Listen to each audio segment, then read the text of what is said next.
Ce soir, on ira à la découverte d'un jeune électronicien. Drissa Koné est fabricant de multiprises et de rallonges. Sa passion et son métier dévoilé en début de journal. Lutte contre la vie chère, la campagne de vérification des instruments de mesure lancée sur l'ensemble du territoire. L'opération vise à garantir la fiabilité notamment des balances et pompes à essence. Bonsoir et bienvenue à tous dans cette édition. Pour le portrait donc ce soir, on ira à la rencontre de Drissa Koné, un jeune électronicien fabricant de multiprises et de rallonges. La multiprise temporisée, c'est la dernière trouvaille de ce jeune inventeur ivoirien, un dispositif qui est censé assurer une protection aux appareils électriques en cas de coupure d'électricité. Drissa Koné, jeune fabricant de multiprises, un sujet de Nou Sangaré et Ami Koulibaly.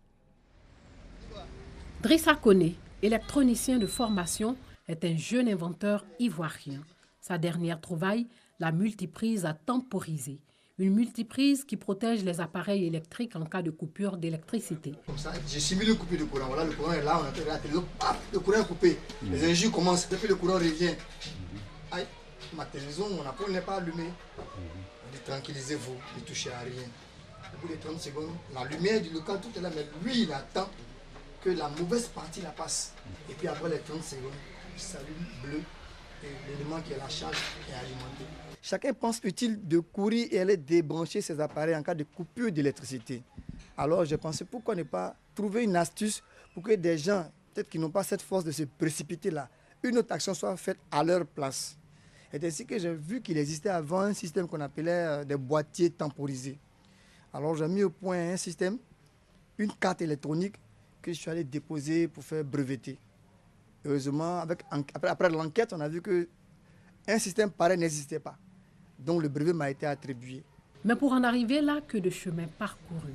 Je suis dans le domaine des télécoms et puis je me lançais un peu dans les cas difficiles. Quand les cas difficiles, il y a des cartes qui tombaient en panne souvent. On dit qu'il faut envoyer en Europe pour aller faire réparer chez le prestataire. Je me suis dit, mais pourquoi est-ce qu'on ne peut pas chercher à réparer ces cartes-là? Et je me suis lancé dedans. Vraiment, ce n'était pas facile. C'est des composants CMS. Ils appellent ça circuit araignée. On ne prend pas de fer à souder pour démonter. C'est un système de fer à vapeur. Je me suis lancé dedans. Dieu merci, j'ai persévéré. J'ai commencé à faire des prestations avec des entreprises extérieures qui peuvent témoigner aujourd'hui que je faisais le boulot pour eux. Et puis à un moment donné, je voulais le faire en interne, dans mon entreprise. C'est là que tout s'est gâté. Quand j'ai voulu faire savoir en interne que je veux faire ce métier, j'ai commencé à déranger des gens. Son amour pour l'électronique date de l'école primaire. J'étais un fanatique des bandes dessinées où on voyait avant des gens avec des cellulaires, avec des tablettes, avec des hologrammes. On se moquait de nous, on disait vous les fous là. Donc depuis l'école primaire, j'étais accro des bandes dessinées électroniques. Passionné de l'électronique, ses heures de pause, Drissa les passe au contact de ses appareils. Quand je l'appelais de temps en temps, il était toujours en train de travailler. Même à minuit, il est tout en train de travailler. Quand il quitte le travail net, dès qu'il arrive à la maison, il est toujours en train de travailler sur ses prises. Et de là jusqu'à 4 h du matin, 3 h du matin. Tellement il est passionné. Cet inventeur ivoirien peut compter sur le soutien de sa fille aînée avec qui il travaille au quotidien. On a toujours été, disons, des meilleurs amis. Donc je suis toujours là quand il a besoin de moi, je suis toujours en train de l'aider. Puis ça me passionne aussi. C'est une manière pour moi d'aller vers les gens, de me faire de nouveaux contacts. Et puis bon, je me dis c'est aussi pour la famille. Donc c'est aussi mon héritage, donc je dois aider papa à avancer. Je suis du genre son assistante en communication. Donc tout ce qui est communication, marketing, c'est moi qui m'occupe. Drissa Koné a un brevet international d'inventeur. Il travaille à la compagnie ivoirienne d'électricité où il est commis à une tâche autre que sa fonction d'électronicien. Je suis un dessinateur.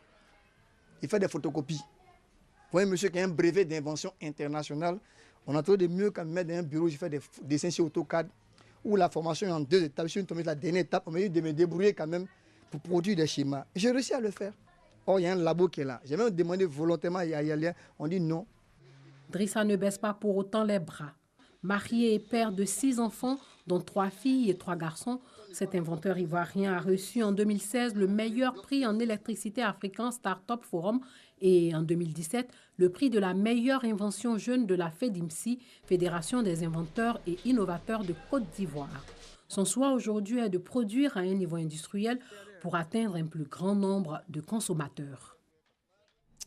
Lutte contre la vie chère, la campagne de vérification des instruments de mesure lancée sur l'ensemble du territoire. C'est une opération qui devrait permettre de garantir leur fiabilité afin d'assurer la protection du consommateur, sans concerner notamment les balances et pompes à essence. On en sait plus avec Lanciné Bakayoko de RTI 1. Cette opération nationale de vérification a pour but de s'assurer du bon usage des instruments de mesure, aussi bien dans le commerce que dans les industries. Imaginez-vous un tensiomètre et autres, d'accord, qui sont mal ajustés, peuvent créer en fait des cas qui sont dramatiques. Et la science de la métrologie en fait est transversale. Elle est partout. Le respect de la mesure devrait permettre de régler les problèmes liés à la fiabilité, à la loyauté et à la transparence dans les transactions et de prescrire le rajustement ou la mise hors service de ceux qui ne remplissent plus les conditions réglementaires. L'année dernière, nous avons eu à contrôler plus de 138 000 instruments de mesure et au terme de ces contrôles-là, nous avons dû retirer environ 300 instruments de mesure qui ont été retirés du marché et également détruits. Les opérateurs économiques s'engagent à s'approprier pleinement la mesure qui permettra de livrer des produits au juste prix. Nous accueillons cette campagne avec beaucoup de joie. Nous sommes déjà dans la dynamique. Tous les jours, notre activité consiste à vérifier les instruments de mesure. Ce contrôle des instruments de mesure qui se tient sur toute l'étendue du territoire est bien apprécié par les clients. Pour ce que j'ai vu aujourd'hui, je suis rassuré. La mesure concerne les hôpitaux, les restaurants et pâtisseries, les pharmacies, les boucheries, les poissonneries ainsi que les stations-service. Le gouvernement qui décide également de rapprocher les services de secours des populations. Un centre de secours d'urgence vient d'être inauguré à Daloa, réalisé sur une superficie de 6 246 mètres carrés pour un coût de 189 millions de francs CFA. Ce centre a pour mission principale de porter secours aux populations en cas d'accident, d'incendie, de sinistre et de catastrophe. Au-delà de nos frontières, en Allemagne, au moins 3 personnes tuées et plus de 30 blessées aujourd'hui dans le centre-ville de Münster. Un drame causé par une voiture qui a foncé dans la foule. Le chauffeur s'est ensuite suicidé avec une arme à feu. Direction Oklahoma, les profs sont en colère dans cet état du centre-sud des États-Unis. Tableaux troués, livres abîmés, salaires parmi les plus bas du pays. Les professeurs sont en grève et réclament d'urgence plus de fonds pour l'école publique. Plusieurs milliers d'enseignants dans la rue, une manifestation comme l'Oklahoma n'en avait jamais connue. Dans cet état du centre des États-Unis, rural et conservateur, l'école publique est à sec. Tous ici, comme Scott, se sentent abandonnés par le pouvoir local. La Constitution de l'État dit que les fonds publics doivent financer une éducation convenable. Et ces 10 dernières années, le budget a chuté de 28%. Il n'y a pas assez d'argent pour travailler correctement. Le manque de moyens, ce professeur d'histoire le voit tous les jours dans le bâtiment préfabriqué qui fait office de salle de classe.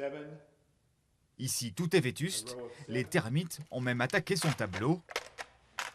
Et il n'y a plus d'argent pour remplacer les manuels scolaires trop usés. Ça, ce sont nos vieux livres. 2007. Les professeurs de l'Oklahoma sont les moins bien payés des États-Unis. 2 500 $ net par mois pour Scott.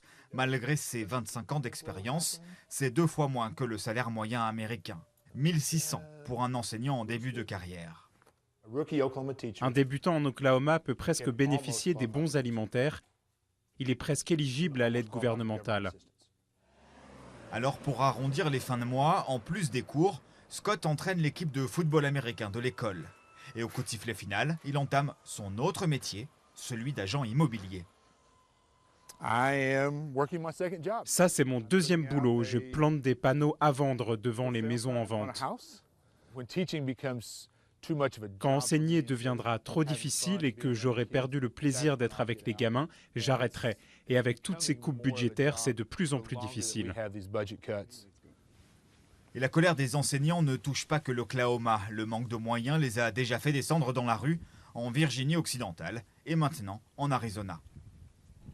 Au Brésil, l'ex-président toujours en liberté, condamné à 12 ans de prison pour corruption et blanchiment dans l'affaire Petrobras, Luiz Inácio da Silva, âgé de 72 ans, ne s'est pas rendu à la police fédérale comme le lui avait demandé hier la justice.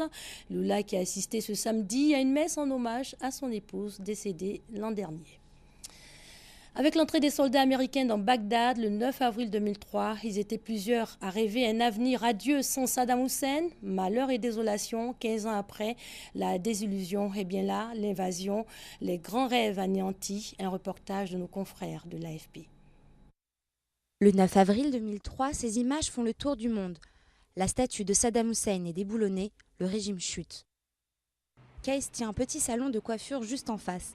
Il ferme la boutique à l'arrivée des troupes américaines et assiste à la scène devant sa télévision. Bagdad est tombé quand la statue est tombée. Vous savez, Saddam était l'homme fort, celui qui contrôlait tout. Les gens pensaient qu'il avait des armes chimiques et qu'il allait les utiliser. Les gens avaient peur. Après l'invasion américaine, l'Irak sombre dans la violence. Les 15 années qui ont suivi n'ont apporté que malheur et désolation. Abou Ali, 61 ans, a perdu 3 fils dans des attentats en 2007 et en 2013. La situation actuelle n'est pas prometteuse. Chaque parti a sa propre opinion, la sécurité n'est pas très bonne et les politiciens n'aspirent qu'au pouvoir. Après l'invasion américaine, toute une génération est touchée par les conflits. Le système éducatif n'est pas épargné. Nombreux sont les professeurs partis à cause des violences. Ali Abbas est professeur de journalisme à l'université de Bagdad. Il dresse un tableau très noir des 15 dernières années. Nous nous sommes débarrassés d'une dictature et des guerres, mais en conséquence, nous les professeurs avons perdu la sécurité et la sûreté. Nous avons perdu à tous les niveaux, nous faisons simplement notre travail au lieu d'être créatifs. Après 15 ans de violence, l'Irak déclare avoir gagné son combat contre le groupe État islamique. Dans tout le pays, les Irakiens aspirent au renouveau, notamment avec les élections législatives en mai prochain. Des poules en maison de retraite, ça se passe en France. Elles y sont pour échapper à l'abattoir. En effet, chaque année en France, près de 100 millions de poules pondeuses sont abattues dès 18 mois. Face à ce constat, une start-up propose l'entrée en poulailler, un autre mode de production plus éthique. Ces poules pondeuses sont des rescapées. Elles ont toutes plus de 18 mois et auraient dû finir à l'abattoir. La cause, la baisse progressive de productivité des poules à partir de cet âge. Une pratique de l'industrie agroalimentaire qui a choqué ces 3 jeunes entrepreneurs, dont Fabien, devenu récemment végétarien. L'idée de sauver les poules, elle est venue quand j'ai découvert le côté systématique de l'abattage que je ne connaissais pas et qui m'a surpris. J'ai cherché à voir si quelqu'un avait fait ça, de ne pas tuer des poules, et je ne l'ai trouvé nulle part. Donc j'ai décidé que j'allais le faire. Cette maison de retraite, baptisée Pool House, vient d'ouvrir ses portes dans la campagne limougeaude. Les 600 premières pensionnaires sont choyées, nourriture bio, soins par homéopathie, des pâtures à perte de vue. La ferme compte pas moins de 16 hectares et pourra accueillir jusqu'à 18 000 protégés jusqu'à leur mort naturelle. Ces poules-là vivent en moyenne 5-6 ans. C'est une aberration, surtout que c'est vraiment juste une question de rentabilité. Et que derrière, il n'y a pas de justification vraiment de les abattre, étant donné qu'on ne valorise pas la viande derrière non plus. Et qu'en plus, elles pondent encore, quoi. Donc nous, on avait envie de montrer un autre modèle de production. Un modèle de production qui fonctionne un peu comme notre système de retraite par répartition. De jeunes poules sont au travail chez 4 éleveurs bio, partenaires de la start-up. Leurs œufs sont commercialisés sous la marque Pool House au prix d'1 € l'unité, soit le double d'un œuf bio classique. Un prix qui permet de financer la fin de vie de leurs aînés qui continuent de pondre, mais à leur rythme. Lancée en septembre, l'offre éthique a su séduire un public. Plus de 400 000 œufs ont été vendus. Il y a un réel intérêt du consommateur, on pourrait même dire qu'il y a un réel intérêt du consommateur, parce qu'aujourd'hui on voit bien c'est lui qui change les choses. On le voit parce qu'il y a l'arrêt des œufs en cage qui est prévu en 2022, c'est par le consommateur, mais c'est également par le consommateur que les poules ne seront plus abattues à l'âge de 18 mois. Aujourd'hui, une levée de fonds est ouverte sur la plateforme innovante myoptions.co pour réunir 100 000 € et financer des nouveaux bâtiments. Car l'entreprise aimerait accueillir du jeune public pour le sensibiliser au sort des poules et partager le résultat de ses recherches sur la productivité de ses protégés au-delà des 18 mois fatidiques. Fin de cette édition, merci à vous de l'avoir suivi. Bonne fin de semaine en compagnie des programmes de la RTI, la marque du service public.